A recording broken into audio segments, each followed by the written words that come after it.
ಕನ್ನಡ ಕವಿಕೃತಿ ಪರಿಚಯ. ಪುರಂದರದಾಸರು ಹರಿದಾಸ ಸಾಹಿತ್ಯದ ಅಶ್ವಿನಿ ದೇವತೆಗಳಲ್ಲಿ ಒಬ್ಬರು. ಈಗಿನ ಮಹಾರಾಷ್ಟ್ರದ ಪುರಂದರಗಡದಲ್ಲಿ ಸುಮಾರು 1480ರಲ್ಲಿ ಜನಿಸಿದ್ದರು.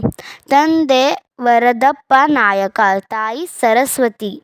ಪೂರ್ವದ ಹೆಸರು ಶ್ರೀನಿವಾಸ ನಾಯಕ.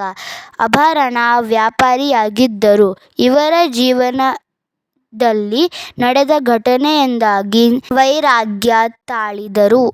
ಹರಿಭಕ್ತರಾಗಿ ನೂರಾರು ಕೀರ್ತನೆಗಳನ್ನು ರಚಿಸಿದ್ದರು. ದಾಸರೆಂದರೆ ಪುರಂದರದಾಸರಯ್ಯ ಎಂದು ತಮ್ಮ ಗುರುಗಳಾದ ವ್ಯಾಸರಾಯರಿಂದಲೇ ಹೊಗಳಿಕೆ ಪಾತ್ರರಾದರು. ಪುರಂದರದಾಸರು ಕರ್ನಾಟಕ ಸಂಗೀತದ ಪಿಲಾರಿ ಗೀತೆಗಳನ್ನು ರಚಿಸಿ ಕರ್ನಾಟಕ ಸಂಗೀತದ ಪಿತಾಮಹ ಎನಿಸಿಕೊಂಡರು. ಇವರ ಅಂಕಿತ ಪುರಂದರ ವಿಠಲ. ಧನ್ಯವಾದಗಳು.